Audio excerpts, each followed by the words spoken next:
If you are wondering how you can be able to reach your goals in 2023, then the news flash is if you are going to do things the same way you used to do them, it is going to remain the same. So that is why I am here today to talk about productivity and how we can be able to reach our goals in a timely and efficient manner.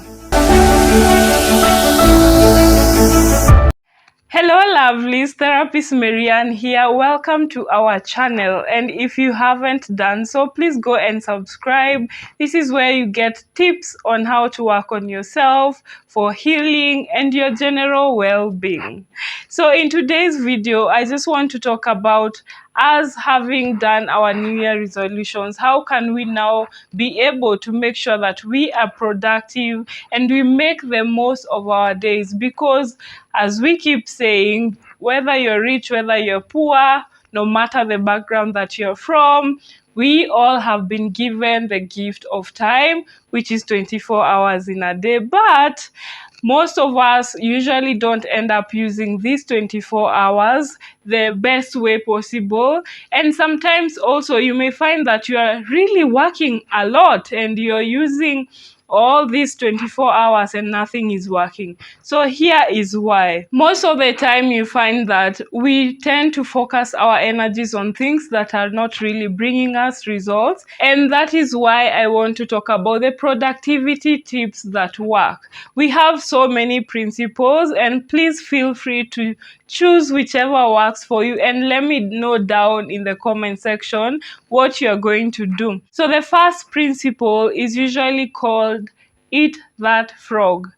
Who wants to eat a frog, first of all? But what that principle means is, you see, a lot of times when you write down your to-do list, you have maybe one thing that is such a big priority, and it may be a very difficult task that you may find yourself procrastinating on because you are afraid or you don't want to start it, you don't know where to start. But it is usually very advisable to start with that first. Imagine once that difficult task is done, then the rest will be easy, because I mean, if you could do that, then why not the other small ones? The second principle is called the 2-minute rule. What the 2-minute rule means is, if you have a task that you feel will only take 2 minutes to do it now. Most of the time you find that we are given, maybe let's say deadline, you're given a task and you're told, I want that by the close of business.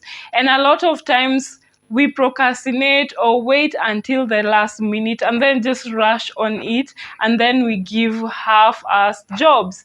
But if that is something that you can be able to do, imagine if you waited up to close to the close of business and maybe you did that task in 1 hour, but you have been procrastinating on it for 7 hours. Imagine if you had just done it for the 1 hour and then rest or do other tasks at the end of it. So focus on something. If you can be able to do it within a short time, please do it. The other principle is batching your tasks. So I know you find that a lot of times we usually maybe do our work, you start with something and then you distract yourself with your phone or going for a walk. But it is very advisable to pile your tasks in a way that they follow each other, and that now means it's very important to write down your to-do list so that you can allocate time for each of these tasks. So once you're done with this one, you go to this one. Once you're done with this one, you go to the next one, because a lot of time you find that you have the momentum to be able to keep going. And then the other principle is usually called dry. The dry principle means don't repeat yourself.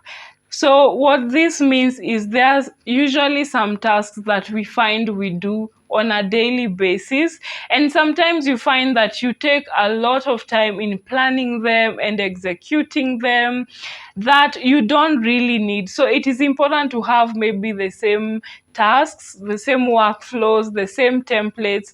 Let's say, for example, you are needed to make a presentation in your work, and you know you have to include maybe the same things like the logo, you have maybe the template, the colors, the themes.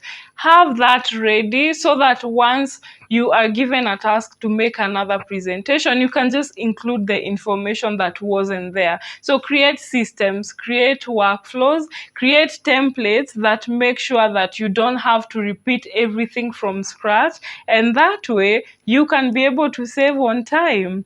The next principle is called the Pareto principle. This is the 80-20 rule, which means that a lot of time 80% of your results come from 20% of your effort.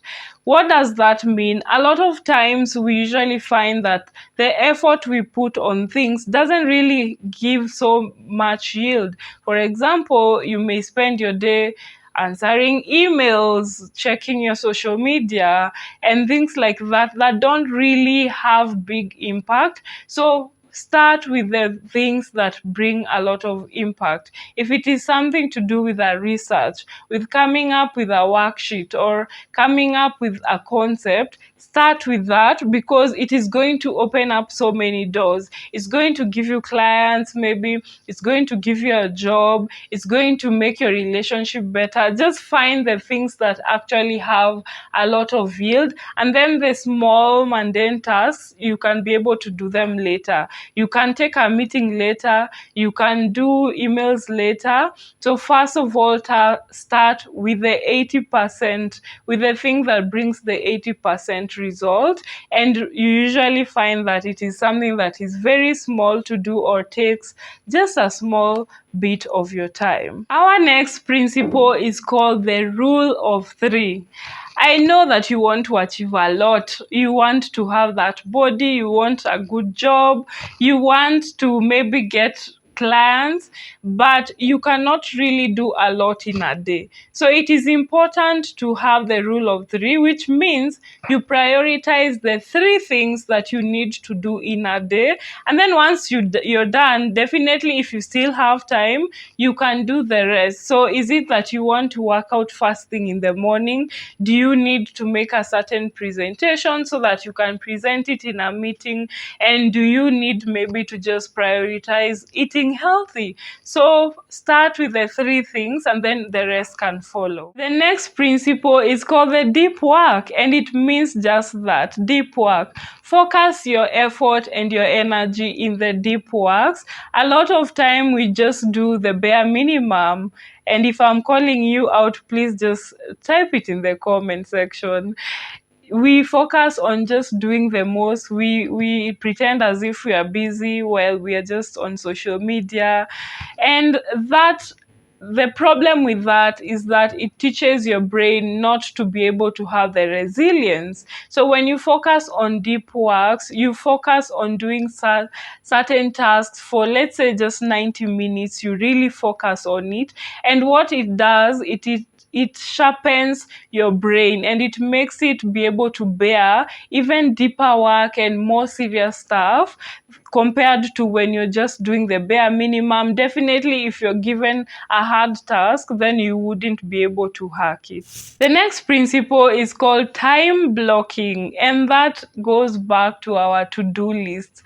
For your to-do list, instead of just writing or thinking in your mind, tomorrow I want to go to that meeting, I want to meet a friend, I want to make a call, a lot of times you'll find that the day ends and you don't end up doing any of that. And maybe you felt like you're busy, but you're doing the things that you hadn't planned. So time blocking states that you need to actually allocate time to your tasks. Say I will wake up at 5 a.m., I will work up to 6 a.m., then I will take a shower, then I will take my breakfast, which is very healthy, then maybe I'll commute to work from 7:30 to 8, and then 8 I will start with looking at that work that I left yesterday, something like that. Just block times so that you are able to follow it. And the best thing about this is the next principle, which is about productivity journaling. Once you're able to achieve all these things that you set out to do, then now document how good it was to be able to achieve this. Please go, if it's your to-do list, go and tick tick all the things that you are able to accomplish. And if you can be able to do, now write in depth how that was, how good it felt, how proud of yourself you felt, how strong it felt to lift those heavy weights. Really document it. And what it does, it sends that to your brain. It rewards your brain. And your brain knows that the next time you're given such a task or you want to do such a thing, how nice it felt the last time you did it. So that is it from me, guys. 10 principles that work. Let me know which one you're going to do. And if it works, also let me know and let us celebrate with that. With that being said, know that not everything works for everybody. So look at what is going to work for you. Do some little experimenting. Use the right apps. There are also apps that usually help us with productivity. Go and research on them and try them and see if it works for you. And just remember that I am rooting for you. That is it for today's video. Please don't forget to like, comment, share, and subscribe if you haven't. And also, guys, please follow me on all my social media handles where you'll get daily tips on how to be able to work on yourself, healing, therapy, and all the nice things. Until next time, remember that mental health is for everyone. Bye, guys.